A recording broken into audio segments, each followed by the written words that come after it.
Hello friends, welcome back to Heartscapes, where we're learning the system of Reiki to be rooted, to be spacious, to be connected, and to remember ourselves. My name is Michaela, welcome back to the studio.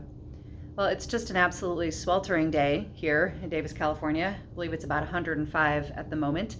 So instead of being outside gardening, where I might normally be on a Sunday afternoon, I thought I would come up here to the studio and record a couple of Ask Me Anything videos.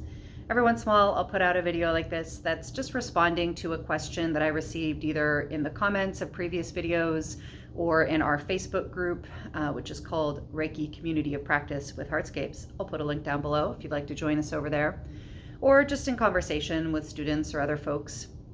It's a way to answer those questions in an efficient manner, as well as to share it with all of you in case you are interested in the answer. So today I'm going to work with a question that was posed actually by my teaching apprentice. We have a teaching apprenticeship here for folks who want to learn how to teach the system of Reiki from the perspective of its Japanese origins and through an embodiment-based experiential lens, which is the teaching methodology that I use.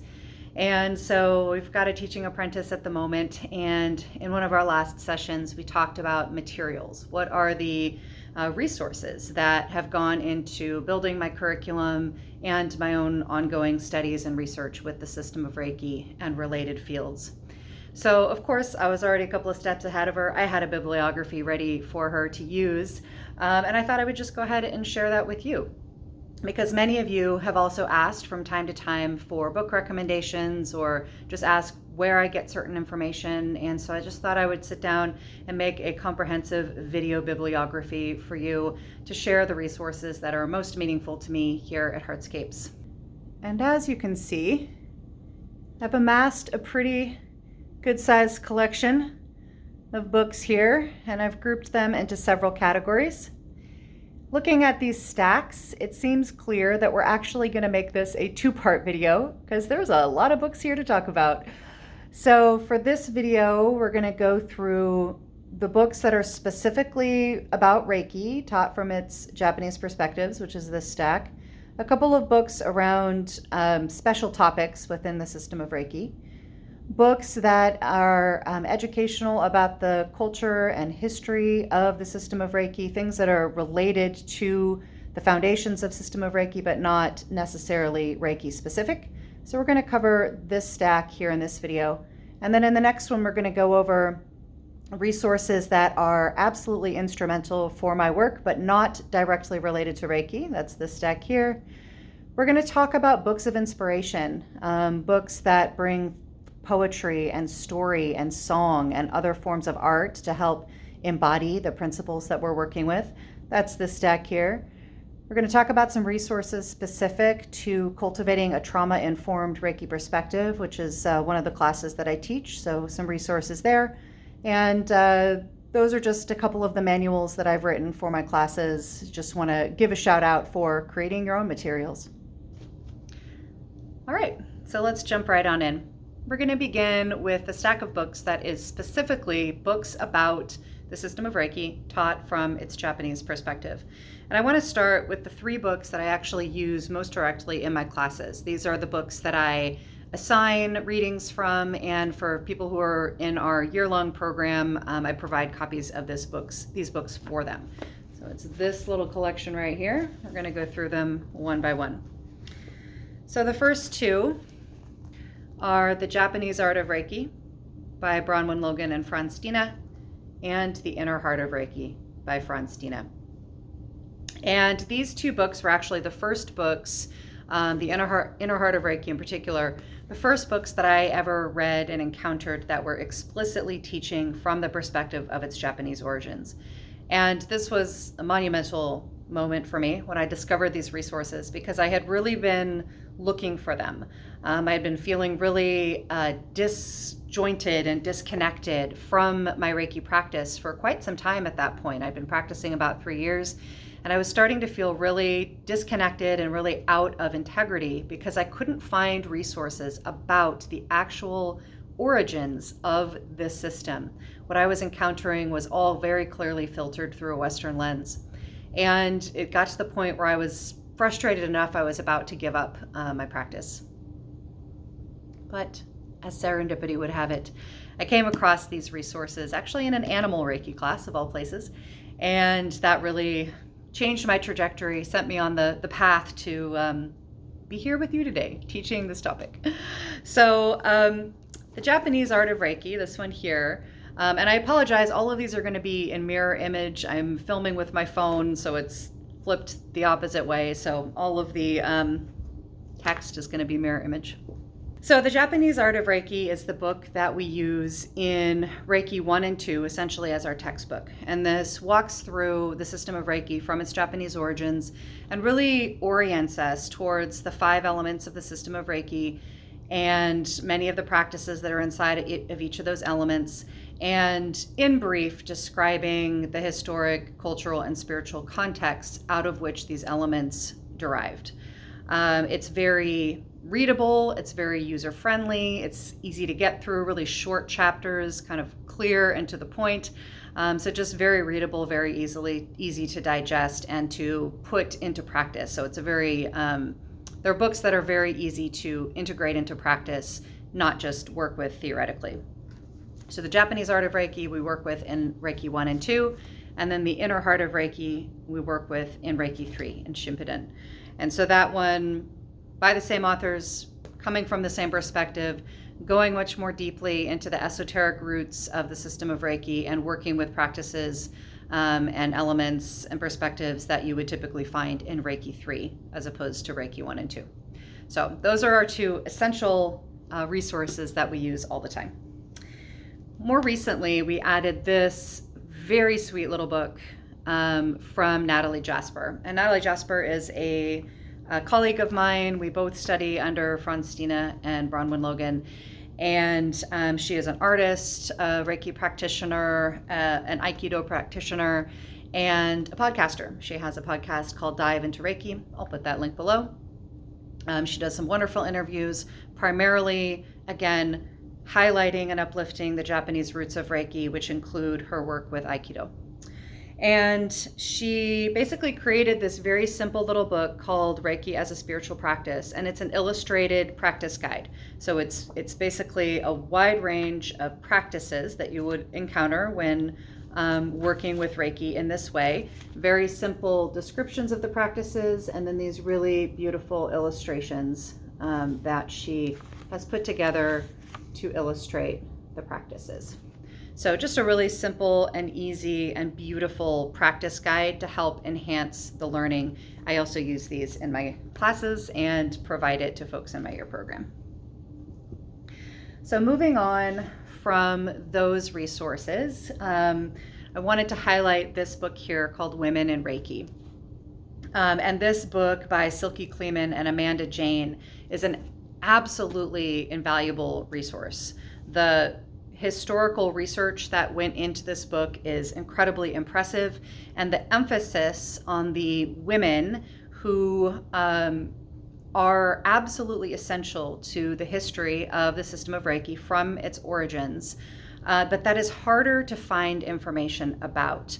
This is going all the way back to the origins, where you have primarily male teachers who started practices, who had clinics, who had students, and very often those endeavors were well supported by their wives, their daughters, the women in their lives who held quite a bit of that container, including some of the teaching, and had robust personal practices of their own, and in some cases really had to carry on the legacy of these organizations and practices when the founders of them died.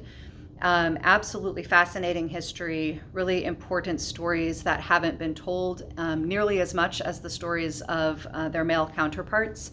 And I just find it a really delightful resource, written in a really accessible way. It's a dense read. It's a pretty thick book. There's quite a bit of material in here, but very readable, very story-based, very historically accurate, well-researched book. One of the other endeavors that I engage in is a podcast called Reiki Women Podcast with 2 of my colleagues, Bronwyn Logan and Carrie Varela. And, we started that podcast, largely for the same reason, to uplift the voices of women practitioners and to really emphasize the importance of women's leadership within the system of Reiki. And this book is an incredible foundation for that work, really highlighting the historical leadership of women within this system of practice. Highly recommend. All right, so I'm going to move on to this beautiful book here, Foundations of Reiki Ryoho, a manual for Shoden and Okuden by Nicholas Pearson. Nicholas Pearson is a practitioner in the United States he actually works in a variety of methodologies. He's a really skilled practitioner working with crystals and stones. He really understands crystals and stones from a geological perspective as well as a spiritual perspective. And he works quite a bit with the system of Reiki. Now, there are a ton of books out there about the system of Reiki. I mean, like a lot. There's a ton. And I really have filtered my collection with using a couple of different filters through a couple of different lenses. So first is resources that really highlight and emphasize the Japanese origins of the system, which already cuts out the vast majority of the books that are available. Secondly, books that are accessible, that are well written, that are engaging, right? They're good books, they're well written. And then books that are really operationalizing, like in other words, they can be used to put into practical use in our practice, in our life, outside of being more theoretical. And actually that one I'll put an asterisk on because I love a good theoretical book for sure. But for our purposes here, books that really help us to integrate into our practice is what I want to highlight. And Nicholas Pearson's book is definitely one of those books. This is taught primarily from the perspective of its Japanese origins. Highly recommend as a very readable guide for the system of Reiki, particularly levels 1 and 2. This is written for specifically Reiki practitioners and teachers. However, it's valuable and accessible to anyone who's interested in the topic. So if you are a practitioner, if you are a teacher, this resource is going to be really useful to you in understanding how to teach from this perspective. And if you simply have interest in the topic, it's also going to be really interesting, useful, digestible for you. Nicholas Pearson is a really fabulous person. I just really love him. I've gotten to become colleagues with him after reading his book and kind of seeking him out for some conversation. So just a really great person and a good writer and a good resource. All right, moving right along. We've got Reiki Insights, also by Franz Dina. Who, as I mentioned before, is one of my teachers.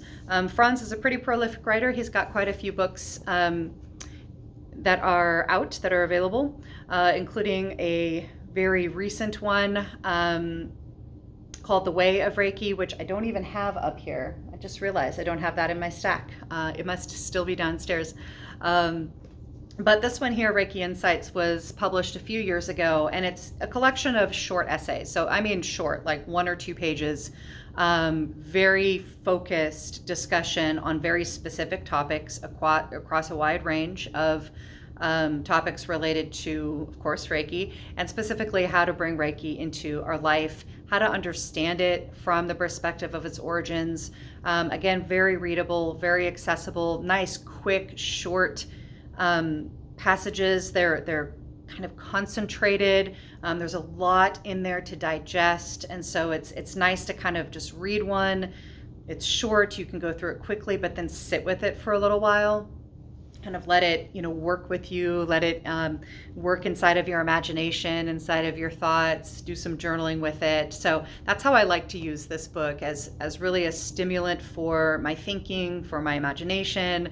It really helps me to integrate a lot of the information, particularly some of the more esoteric pieces about the system of Reiki, in a very accessible way. So Reiki Insights, again, highly recommend. So then I wanted to highlight these two kind of together. They have a similar, they function similarly in my collection of resources. So the first one is A Modern Reiki Method for Healing by Hiroshi Doi. Hiroshi Doi is a very well-known Japanese teacher who practices out of Japan, but also worldwide. And then much less well-known, Reiki and Japan by Masaki Ishina. And Masaki Nishina is a PhD in physics, actually, which I love. I love a good science and spirituality combination. And this book, the subtext is A Cultural View of Western and Japanese Reiki. And so what he was really interested in doing was really comparing and contrasting Western Reiki with Japanese Reiki. He's a young Japanese person and really, was able to hold a nuanced perspective from both of those perspectives. He grew up in modern Japan with a very, very much Western influenced, but also really holding to the traditions of his nation, and does a really good job kind of explaining some of the differences, why some of the differences came to be. One reason that this book isn't higher up on my list is that it is heavily influenced by the Western perspective, which is an interesting thing to say from a book written by a young Japanese person. There are things that that read to me as really specifically from the Western perspective, that seem to blend in ways that don't feel clear to me in the way that they're described. So I find it to be a really useful book to see this contrast and to hear the voice of a young modern Japanese person taking on these issues. I find it less valuable in direct application in my classes and in my studies.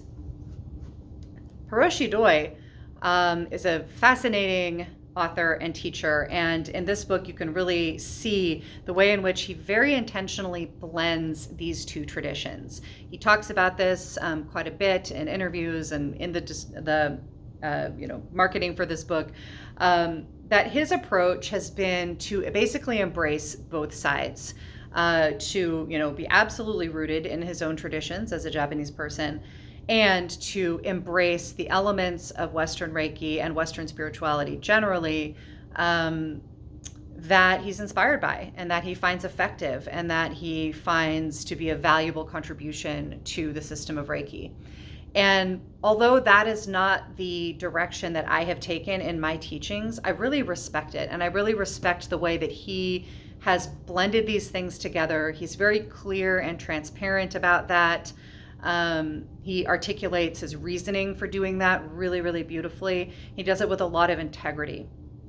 For me, when we look at the blending of Western and Japanese Reiki and the way in which that has been done inside of American culture in particular, but across the West in general, a lot of times there's problems with integrity, I think. There's, a lot of erasure of the origins of the system of Reiki. Many modern practitioners have not been given access to information to help us understand where this system came from, why the elements are what they are in their original context, and how we can understand it with a modern Western mindset, but understand it through the lens of its original intention. I think they're just, over the years, much of that was lost. We're in a time when a lot of that is being reclaimed, which is amazing. I'm so grateful. And I really, see it as part of our responsibility as practitioners to help to, spread the word that this is an important thing for us to know. And so I really appreciate the integrity that Hiroshi Doi has and the way he describes his choices to intentionally blend Western and traditional Japanese Reiki in his system. So for people who are interested in that form of blending, or just, in the topic in general, this book is a really valuable resource. So moving on, couple of, as I said, books related to kind of special topics inside of the system of Reiki. There are a lot of these kinds of things. So if you have a particular interest, subcategory of Reiki, there might be a resource out there for you. I'll be talking a little bit more about a resource that I'm working on that kind of falls into that category around my work with trauma-informed Reiki. But for now, I'm going to highlight two special topics Reiki books that have been really valuable to me. So the first is Medical Reiki by Raven Keyes. And Raven Keyes has been a well-known Reiki practitioner and author in the realm of making Reiki more accepted and available inside of medical contexts. So in hospitals, in operating rooms, in birthing centers, in long-term care facilities, and so on. The perspectives that she shares on strategically how to integrate Reiki and other, one could say, what do they call it? Alternative health practices into formal medical facilities is extremely valuable. I used her teachings and her perspectives when I worked with a client who was in a long-term care facility. I met with her over the course of about a year and a half, and it was a real culture shock for me to go from my studio into a medical facility. I had a huge learning curve, just understanding the rhythms and the culture within that kind of space. The amount of interruptions that happen as people are coming through dealing with the ongoing medical needs of my client and of her roommates. And it was a lot to adjust to. And Raven Key's work really helped me to understand better what the medical staff needed from me, right? How I could not be in their way, how I could be supportive of their systems and structures rather than be in the way of them, and how I could communicate what I was doing to them in a way that they could understand and appreciate. Unfortunately, a lot of people who do try to bring these types of practices into medical facilities, can certainly meet with a fair amount of pushback. Things like Reiki being seen as, not medicine, basically, unnecessary, or just, basically not understanding the point of doing it. And so there's a, way in which if we're going to take on that sort of work, we need to provide some education and some context for the medical staff that we will be working with. They will be our colleagues for that period of time. And to do that in a way that meets them with language and perspectives that they can understand, and that really make what we're doing make sense in the context of what matters most to them. Beyond that, she also shares a lot of really specific practices that are specific to working with particular illnesses. And this is extremely valuable and extremely supportive. So she's got practices and perspectives that work specifically with cancer patients, with Parkinson's patients, with people who are going into surgery or recovering from surgery, for people who are dealing with things like ALS, like nervous system disorders. So basically techniques and Reiki-based strategies that she has designed, that others have designed, that work in particular with specific types of illnesses. And I'm sure you can see as a practitioner how valuable that could be to just add to our toolkit of practices that work specifically with ailments that we might run into, particularly if we're in a medical setting, so more acute conditions, but also in our studios when people have left those facilities and are seeking longer term care with us. So very, very valuable information in this book. Raven Keyes passed away fairly recently, a few months ago. So just another way to keep her work and her legacy alive, to check out her book. The other kind of special topic within Reiki that a lot of people are interested in, and which has a special place in my heart because of the way that it brought me to the Japanese perspective on Reiki, and that is animal Reiki. This has a huge level of interest among practitioners. There are people who specialize in working with animals and who teach techniques for working with animals. And much of that work comes from Kathleen Prasad. So Kathleen Prasad has a number of books. This one is called Everything Animal Reiki, a simple guide to meditating with animals for healing. I've got a couple of others of her books, but when I was looking for them, I can't find them. I think I must have loaned them out and they've gone on walkabout. So hopefully they'll come back to me, or I'll have to order them again because they're super valuable. So as I mentioned, it was in an animal Reiki class with a student of Kathleen Prasad's, was teaching that class, where I first encountered techniques that I didn't know it at the time, but I would come to learn were specifically techniques coming from the Japanese roots of Reiki.